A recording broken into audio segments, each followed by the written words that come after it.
आज के इस लेक्चर में आज हम डिस्कस करेंगे टेंसेस को।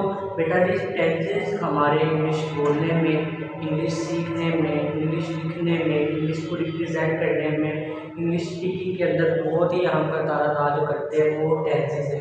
बेटा जब तक हमें टेंसेस नहीं आएंगे हम किसी भी इंग्लिश के क्वेश्चन के अंदर, इंग्लिश के किसी भी सवाल के अंदर हम पूरे मार्क्स नहीं हासिल कर सकते। इवन कि टेंस गलत तो जवाब गलत, टेंस गलत तो आंसर गलत आपका, तो आपको कोई मार्क्स नहीं मिलते। यही बहुत मोस्टली स्टूडेंट ये होते हैं कि जब इंग्लिश का पेपर देते हैं तो इंग्लिश में पेपर में वो कहते हैं कि हम फुल करके आए, हम सारा करके आते हैं और हमारे पूरे नंबर आएंगे। जब आते हैं तो वो आधे से भी कम होते हैं। ये जो मेजर मिस्टेक स्टूडेंट्स बोर्ड के एग्जाम के अंदर जो करते हैं वो है टेंसेस का। जब तक टेंसेस नहीं आएंगे हम इंग्लिश के कोई क्वेश्चन के अंदर मुकम्मल नंबर नहीं ले सकते। ठीक है, सबसे पहले बेटा जी हमें पता होना चाहिए टेंसेस टोटल हमारे पास 12 टेंस है जो कि 3 कैटेगरी में मुश्तमिल है, जो कि present tense, past tense, future tense. बेटा जैसे प्रेजेंट टेंस ऐसे तमाम जुमले जो हम डेली बेसिस पे बोलते हैं, ऐसे तमाम जुमले जो हम डेली बेसिस पे बोलते हैं, मौजूदा दौर के अंदर, मौजूदा टाइम के अंदर जो अल्फाज बोलते हैं उन्हें हम प्रेजेंट टेंस कह देते हैं, प्रेजेंट। और जो हम माजी में 1 मिनट पहले की बात, 2 दिन पहले की बात, पिछले 1 साल पहले की बात, पिछले साल की बात, जो माजी की तरफ इशारा करती है जो बातें, वो आ जाती है पास्ट टेंस के अंदर। और फ्यूचर जो अब मुस्तकबिल में होने वाला है, आइंदा जो सर्कमस्टांसेस होंगे, जो आप बात में अपनी लाइन में अपने बात को दोहराते हैं, बोलते हैं उन अल्फाजों को, हम उसको फ्यूचर टेंस कहते हैं। सिंपली मौजूदा ज़माने की बात प्रेजेंट टेंस, गुजरे हुए ज़माने की बात पास्ट टेंस और आने वाले ज़माने की बात फ्यूचर टेंस। बेटा आज हम डिस्कस करेंगे प्रेजेंट इंडेफिनिट टेंस को। बेटा प्रेजेंट इंडेफिनिट टेंस की पहचान ये होती है कि ऐसे तमाम जुमले उर्दू के अंदर, ऐसे तमाम जुमले जिनके आखिर पर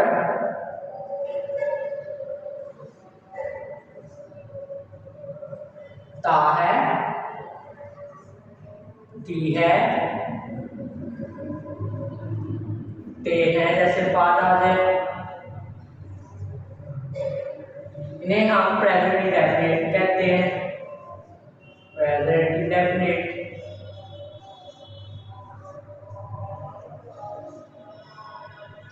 फॉर एग्जाम्पल मेरे पास जुमला है, वो हम खाना खाते हैं, हम खाना खाते हैं। बेटा देखिए हम खाना खाते हैं, हमने देखना जुमला हमारा प्रेजेंट का है, पास्ट का है, फ्यूचर का है, तो हम क्या करेंगे कि एंड पे देखेंगे, एंड पे क्या आ रहा है, ते हैं। तो मेरी कंडीशन क्या है, ऐसे जुमले जिसके एंड पे ता है, ती है, ते हैं जैसे बात आ जाए तो वो मेरे पास कौन सा टेंस रहता है, प्रेजेंट का टेंस है। और प्रेजेंट की कौन सी कैटेगरी का, प्रेजेंट इंडेफिनिट टेंस का। बेटा जी इंग्लिश के अंदर हम कैसे पहचान करते हैं, तो उसकी इसी इंग्लिश कर लेते हैं, वी ईट फूड। बेटा इंग्लिश के अंदर हम इस तरह पहचान करते हैं कि हम वर्ब की कौन सी फॉर्म इस्तेमाल करते हैं, फर्स्ट फॉर्म इस्तेमाल करते हैं। ईट वर्ब की फर्स्ट फॉर्म है, एट सेकंड फॉर्म है और ईटन थर्ड फॉर्म है। तो वर्ब की फर्स्ट फॉर्म आ गई, ठीक है। और अगर मेरे पास सब्जेक्ट में सिंगुलर हो, ये प्लूरल सब्जेक्ट है, मेरे पास सिंगुलर वाहिद सब्जेक्ट हो, एक सब्जेक्ट हो, तो उसके साथ हम एस और एस का इजाफा करते हैं। जैसे ईट में वो खाना खाता है, वी ईट्स आ गई, फर्स्ट फॉर्म के साथ एस और एस का इजाफा होगा। तो ऐसे तमाम टेंस को हम क्या नाम देंगे, प्रेजेंट इंडेफिनिट का नाम देंगे। सिंपली हम देखेंगे कि वर्ब की फर्स्ट फॉर्म है, वही सब्जेक्ट के पास फॉरन मेन वर्ब है और मेन वर्ब के साथ एस और एस का इजाफा नहीं है।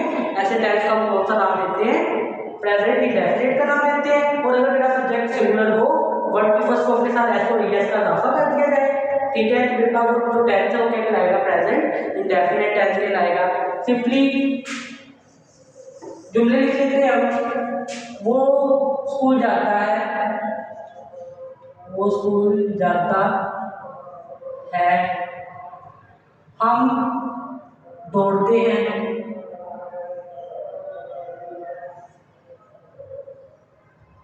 वो सुबह सवेरे उठता है।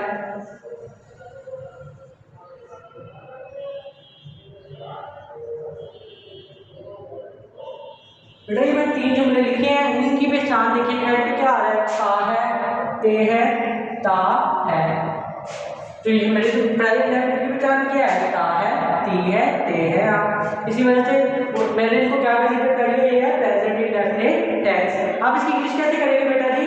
हमारे पास इंग्लिश के अंदर सबसे पहले आएगा सब्जेक्ट, फिर आएगा वर्ब, फिर आएगा ऑब्जेक्ट।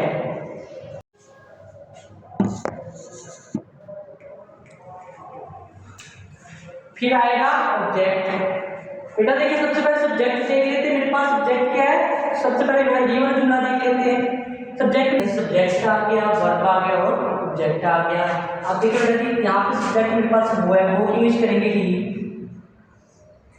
उसके बाद मैंने वर्ब देखना है बेटा, सबसे पहले ऑब्जेक्ट देख लेते हैं। ऑब्जेक्ट मेरे पास स्कूल, ऑब्जेक्ट मेरे पास क्या है, स्कूल। यहाँ क्या आएगा, स्कूल। वर्ब क्या है, जाना, जाना की यूज क्या होती है, गो। वर्ब के साथ कौन लगाएंगे, गो टू, साथ में प्रपोजिशन एंटर टू स्कूल। बेटा जी आप देखिए ही सिंगुलर है, ही सिंगुलर है यहाँ पे। तो जब भी सिंगुलर नाउन या प्रोनाउन को इस्तेमाल करेंगे तो हम गो के साथ क्या लगाएंगे, एस और एस का इजाफा करेंगे। गो एस का इजाफा कर दिया तो ही जुमला बन गया, ही गोज टू स्कूल।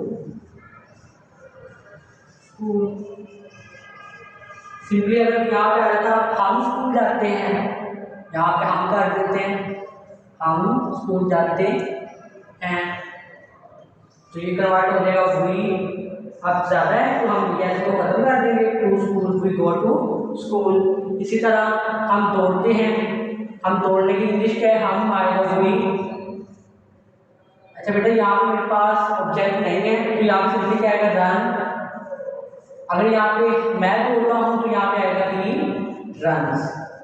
जब मेरा सब्जेक्ट प्लूरल होगा तो हम वर्ब के साथ एस और एस का इजाफा नहीं करेंगे। जब मेरा सब्जेक्ट सिंगुलर होगा तो हम वर्ब के साथ एस और एस का इजाफा करेंगे। ये जो मेरे लिए प्रेजेंट इंडेफिनिट सिंपल के साथ ऐसे तमाम जुमले के साथ एस और एस का इजाफा कर दिया जाता है आफ्टर द सिंगुलर प्रोनाउन और noun, this is called present indefinite. ऐसे तमाम जुमले जो जिनमें सब्जेक्ट मेरा नाउन जो है प्लूरल हो, ज़्यादा बंदे हो, ज़्यादा लोग हो, जैसे वी, दे, तो इनके साथ हम वर्ब की फर्स्ट फॉर्म लगाते हैं, उसके साथ एस और एस का इजाफा नहीं करते। अल्लाह हाफिज़। आपको मेरा ये लेक्चर अच्छा लगा होगा, उम्मीद करता हूँ कि आप लोग प्रेजेंट इंडेफिनिट टेंस समझ आ चुकी होगी आप लोगों को। आप मेरे चैनल को सब्सक्राइब करना मत भूलिएगा। अल्लाह हाफिज़।